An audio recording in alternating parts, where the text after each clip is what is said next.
get going then. Right, ready when you are. Hi guys, thank you for coming. So what I thought we'd do is I'll just spend a few minutes just talking about the theory of the warm up and warm down, just so you've got sort of a basic understanding of what it is, why we do it, benefits. I have sent Kate just a kind of a fact sheet which explains the underpinning theory, how to warm up, when to warm up, and also some links to some little videos on the techniques we're going to use. So all that kind of underpinning theoretical stuff is there for you to reference. Can you upload it to the Facebook group? Brilliant. Obviously this is going to be filmed as well. So yeah, I'll talk just briefly. I'm going to demo on Loki, and then what I thought we would do is split you into groups, perhaps of maybe 3 dogs, and then I'm going to assign like a team captain, so you're probably going to be well, Kate, probably Sam. So basically the people that know how to do a warm-up and warm-down, and then I'll go around the groups and help you, because what I've found with teaching people to apply massage, it's very different kind of watching someone doing it to actually doing it. And then if you have any questions, obviously do just shout. So why do we warm up? Okay, so basically your dog's muscles are like little shock absorbers. So what can happen with impact and repeatedly sort of absorbing the forces through running, braking, turning, all the activities that are involved, particularly in a high impact sport like flyball, the muscles get kind of compressed, a bit like an accordion. So what happens is when we talk about tight muscles, what we mean is they shorten.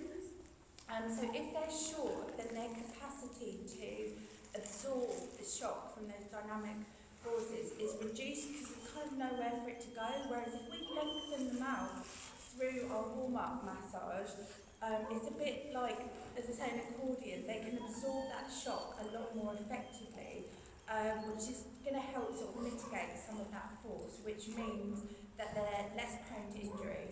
Okay? Is that all clear? Has anyone got any questions? Okay, so another advantage of your warm-up and warm-down massage is your warm-down effectively acts as a warm-up for your next competition. So you're helping to kind of lengthen out those muscles again before they kind of cool down, potentially in a shortened state. One of the lovely things about the techniques that I'm going to show you is they're very versatile, so you can just modify them slightly and use at home as and when you please, just if you want to do sort of 10 minutes while you're watching EastEnders or whatever. So it's such a good, practical, easy to implement way to improve your dog's muscular health and safeguard it for the future. So not only is that going to increase the longevity they're able to take part in the sport, also it's going to reduce the likelihood of kind of muscular issues, postural issues into their kind of middle and later age. It's going to help you kind of spot any areas where they might be particularly sensitive. You might find there's heat, you might find that the tone feels slightly different, so it's a really good way of kind of detecting issues early. So you don't need to be an expert in anatomy, you don't even need to sort of get too caught up on what you're feeling. It will just help you get to know what's normal for your dog. So then you can go, oh, okay, maybe I need to get them checked, or there's a lump here, or they're not liking me touching that area. So it's a really empowering tool that you can use. You can build it into your routine. So with your warm-up, you ideally want to do about 30 to 40 minutes prior to your event or training. There's lots of little kind of tips and tricks that you can use so that it works. As a lot of you know, I work with a lot of kind of sled dogs which go bonkers before they run. So there are little tips and tricks, like take your dog away from the area where it's all happening, go for a little walk, do it there, or warm them up at home, then go to your event, or warm them down once you get home. You can actually warm dogs down up to 4 hours after they've finished their sport or event or whatever. But to be honest, as I say, even if you use these techniques at home, it will all help. The benefit of your manual hands-on warm-up is it's specific in terms of the muscle groups it targets. Again, you don't need to know your anatomy in great detail. You're basically targeting your main muscle groups.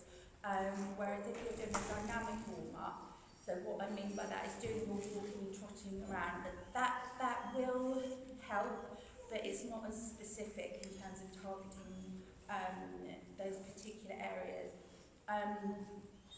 It also prepares your dog kind of mentally and psychologically for your sport. So the main difference between your warm up and warm down is when you're warming up, you want to promote focus, whereas your warm down is much more relaxing. So you're stimulating different parts of the nervous system. Your warm up, a lot of kind of handlers that we've spoken to have reported that their dogs are kind of more responsive to their commands. If you think of kind of human athletes, when they are getting ready for, to run their race or whatever they're doing, they're not kind of at the start line all kind of hyped, you know, they're in the zone, they're focused, so it can just help contain that energy, kind of bring it down a notch so they're not using up excess energy, and it's just kind of containing that and focusing that, so it can help from a psychological point of view as well. Yeah, likewise your warm down promotes relaxation, and it's actually a really nice thing to do for your dog and kind of way to bond, and yeah, that's kind of basically it. But have a look at the fact sheets, and yeah, any questions on your kind of theory? That's really kind of quick. This is good for anything, isn't it? I mean, a lot of these dogs go on a walk and bomb about all over the place far more than they would do in a flyball lane. Yeah. So to do it every time they go for a walk as well, especially if they're going to be off lead, and then do the same when they get home, because the muscles they're using are different, possibly. But completely, absolutely. If you can, it doesn't need to be long, it doesn't need to be complicated. Literally, just a couple of minutes will make a difference. There's lots of like little tips and tricks you can use. So, for example, if it's possible to have your dog on the lead for the first sort of 5-10 minutes, let them warm up before they go and sort of bomb around. Because again, with human athletes, they would warm up. They wouldn't kind of be sat in the change room and then go and run their race and do that kind of explosive, high acceleration activity. So if you can get into the habit of doing it kind of before and after walk, training, competitions, then that is only going to help them. But it needs to fit into your routine. I don't want it to be like you have to do this, or you then feel like you're failing and then you avoid it and you don't do it. So it needs to fit into your routine. It needs to be quick, it needs to be simple. But yeah, absolutely, it doesn't just have to be before and after flyball training specifically. Yeah, good question. Any other questions at the moment? Okay. Let's. So I'm going to demo in low view. So, Sam, is he comfortable with people being closer? Or yeah, if you want to come in a bit closer, if your dogs are okay with that, then do feel free. So what I tend to do, and don't worry about starting to do this on your dogs at the moment. I just want you guys to kind of listen and take it in. So what I quite like to do is being realistic. You're not really going to get your dog sort of laying down. So let's pause on that. That's it. Careful. It doesn't matter. if he fidgets too much, you can use Layla. Okay. She'll lay down for you. Brilliant. So what I like to do is kind of kneel by my dog. That's quite a good height, for treating, warming up and down a dog of low key size. what you don't want to do is kind of stand over them, because it's just think about your kind of body language, and also you need to be able to kind of support yourself so you're comfortable enough for those few minutes you're warming down. If you've got a smaller dog, you might have to kind of kneel down a bit more. Sorry.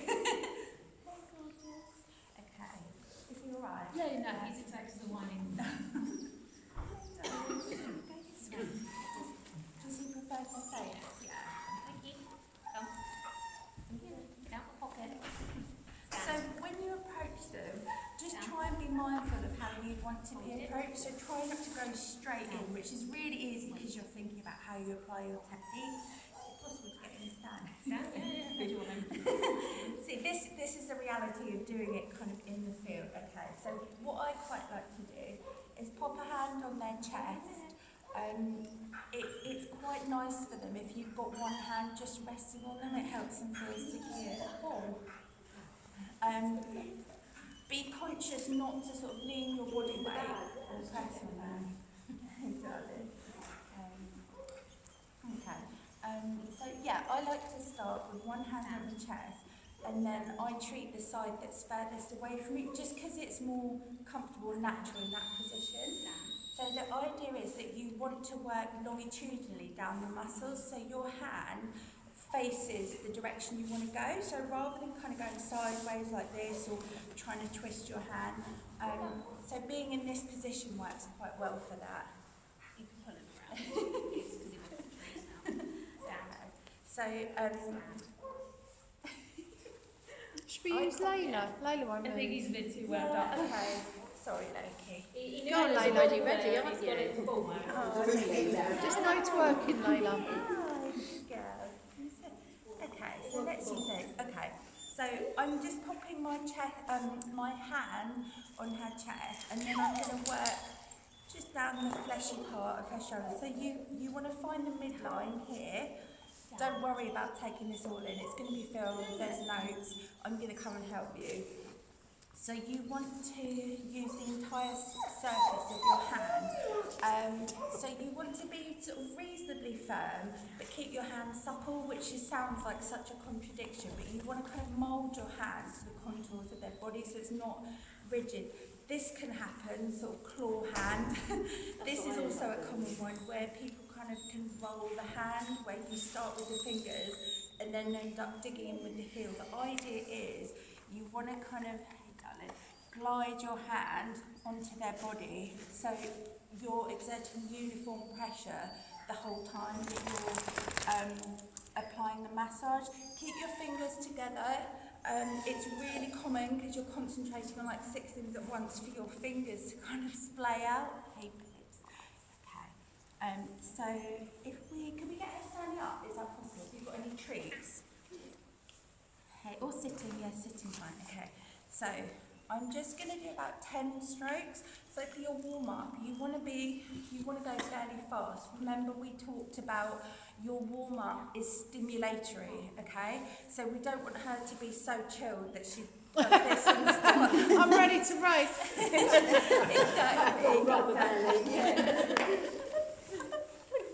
It's one extreme to the other, isn't it? It is. Okay. Can you all see okay? Okay. So you want to do about 10, 12 strokes, okay? So fairly sort of vigorous. What I might do, if you guys are comfortable, is I might come around and just demo the pressure on your arm or wherever you're comfortable and get you to do the same, because there's nothing like actually feeling it for yourself to go, oh, okay, that makes sense. Okay. Right. Do you have any treats? Will she stand and hold them? Stand up. Okay. Perfect. So, I mean, you can perch like this, but you're not going to be as stable, so just get in a position that you're stable. What might work quite well is sitting on like a little stool or something, but you're going to be a bit limited as to being able to move around the dog, but you'll find what works for you. Okay, so we're doing our 10 to 12 strokes. Okay. And they're pretty fast to make sure that it's waking up. Yeah, deliberate. fibres or You whatever. imagine imagine their coat is like a jumper, okay? So you don't want to massage the jumper, you want to massage the muscles underneath. So you need to be firm enough that you're influencing the muscles underneath. It's quite common to go too gently at first because you think, oh, I don't want to hurt them. You won't. They will tell you if you're going too firmly. I mean, she's quite happy. There's some body language tips in the notes, so do have a read of them. And I would actually practice this at home before you do it out and about where it's all exciting. Then you want to bring your hand back behind the shoulder so you'll feel kind of the back edge of the shoulder. So you're working in this section. This is an area that can get tight quite commonly. So I'm just working almost in that triangle where the spine meets the shoulder blade. So I'm going to work here. I'm almost going down into the belly. So see how my hand is just moulding around, okay? And then when I'm going to do her back, what I'm going to do is kind of turn. So I'm now facing her bum, okay? Because if I stay like this, it then gets really awkward. So I'm just going to move my hand position, and then I'm going to work down here, okay? I personally like to work in sections rather than doing the whole back. So I'm going to work here. Avoid the spine, okay? Because it's not very comfortable to be massaged over bony landmarks. But you can have your fingers kind of adjacent to it. If you want to work kind of round the abdomen, you can switch hands again and work kind of diagonally. So again, I'm just going back to the chest. So you can kind of do the lower back if it's comfy. Again, you'll find what works for you, so play around. Okay? And you'll actually feel the tissue start to get warm, that's normal. So I'm going reasonably quickly. So feel warm down, same technique, just a lot slower. So you're really going to take your time. Imagine if you're going for a massage, like that's going to be a bit like, oh, okay, that's invigorating. This is going to be really relaxing, and you can really take your time. I find with a lot of people that are new to applying massage, they kind of rush it because they're a bit, oh, I don't know what I'm doing, a bit nervous. But almost imagine it's a really like luxurious stroke. So you're really going to take your time. And also, the advantage of doing that in the warm down is it gives you time to receive that information under your hands. So I'm feeling, okay, it's getting a bit warm here. The tone of the muscle's not quite as soft. Again, don't worry if you don't feel anything, that's normal as well. So there's no test. Okay. Can we get her stood up again? Yeah. All right, thank you. Okay. Let's just bring her out so she's sideways to the camera. Doesn't matter which side, yeah, lovely. Could we, yeah, it doesn't matter, yeah. Up, up, up. Oh, she's going to, okay. So what you can do when you're treating the chest, you're going to swap hands. So this hand that was static is now my treating hand.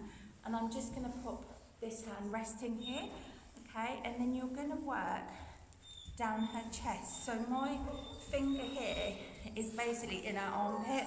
So it's like this, okay? So the pec muscles, the chest muscles can get really tight. So just work down the chest. And I'm sort of working from here right down to kind of here. So yeah, you will find what position works. As I say, usually I'd be kneeling so I'm not over the dog. Layla's quite used to me and she's not worried about massage, is she? No, not at all. Okay. She's used to it. Yeah, okay. The neck, this is really, really important. So the neck assists with, basically they need the neck to be free, otherwise the biomechanics of the whole body are affected. So you can do your effleurage for the neck. However, I find it a bit awkward because the neck's, it's almost too small, so you can, instead you can do like a kneading. So what I'm doing is just almost like little figure of eight, and then I'm just closing my hand. Layla looks drunk. She loves that. Yeah, yeah. And then what I like to do as well is kind of work down, so the thumb and the forefinger are in contact and you're just working down like that. So that can be quite a good one, because their necks can get so sort of tight. I'm going to get you, when you go home, sit on the sofa, then stand up, okay, and then do it again, but you're not allowed to use your neck, and see how different it is to get up. And I bet you some of you won't be able to get up. That's how important the neck is for mobility. Okay, right, we get her stood up. Hey, sweetie, up, up, up, up, up, stand up, stand up. Okay, so what I would usually do is just kneel. Up, up, up. Is she okay? Yeah. So I would just kind of kneel. She's just got a thing about sitting down. That's That's okay, don't worry. What I would do is just position, move your body a bit further back. So rather than your body being level with the forelimbs, it's level with their hips. And then what you can do is, some dogs quite like to lean into you. And then what you're going to do is just stand up. I might have to stand. Good girl. Come on. Stand up. Stand up. Come on. Stand up. Stand up. Get up. Get up. Good girl. Good girl. Okay. She's terrible. She just won't. Don't worry. Do you think Merlin would let me have a look? We could try his Merlin's been watching like he knows every word you're saying. Be mine. Yeah. Oh, she stands up now. She walks backwards. You silly girl. When you have his pigtails with you, then I'll do the level. Gorgeous. Let's go around the camera, that's it. We come this way.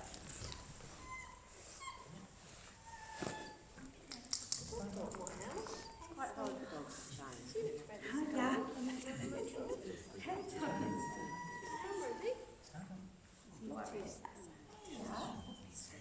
Do you need a cuddle? Sitting down. Do you need a cuddle? See, they always get treats when they're sat down, that's why they do it. Dotty's standing. Standing up now. Okay. Okay, so what I would do when I'm treating the back legs, I'm just going to put my hand inside the back leg. It doesn't matter if you go behind like this or like this, whatever feels most natural for you. Okay, so what I'm doing is just supporting the opposite side to the side I'm treating. So I've got some resistance, because you don't want to massage the leg and it ends up over here. So you're just kind of creating some stability. And again, same technique. You're just going to work How far down the legs do you go? to about here, the fleshy part, yeah. So you don't go lower? You can, but you won't be able to use the flat hand. So you can sort of run your fingers down, a bit like we did on the neck. So you're getting the kind of tendons in the lower limb. Really important to get the glutes, the butt. Again, don't worry too much about them. They're basically here. They're not that big in dogs, but they're really important. So again, I'm just supporting underneath. Sometimes when I do that to sit, it stretches leg out. Yeah, sometimes they do, yeah. And then you want to do your quads, which are here. So again, I'm just using the pads of my fingers down here, and just be aware of your dog's reaction.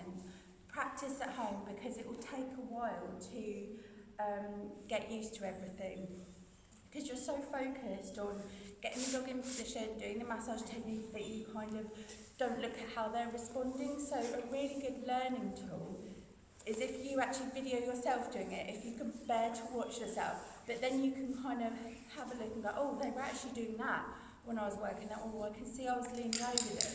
So it's a really good little learning tool.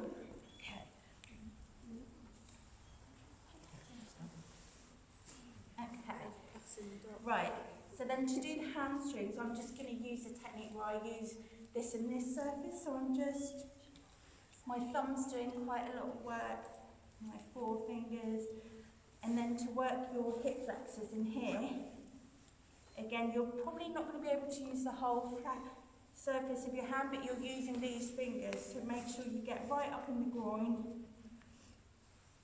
Yeah, and that's basically basically that. Thank you so much. So your warm-up should take a few minutes, okay? If you want to do it for a bit longer, fine. But the point is, it should be easy to implement. So that's pretty much it. So how many dogs have we got in total?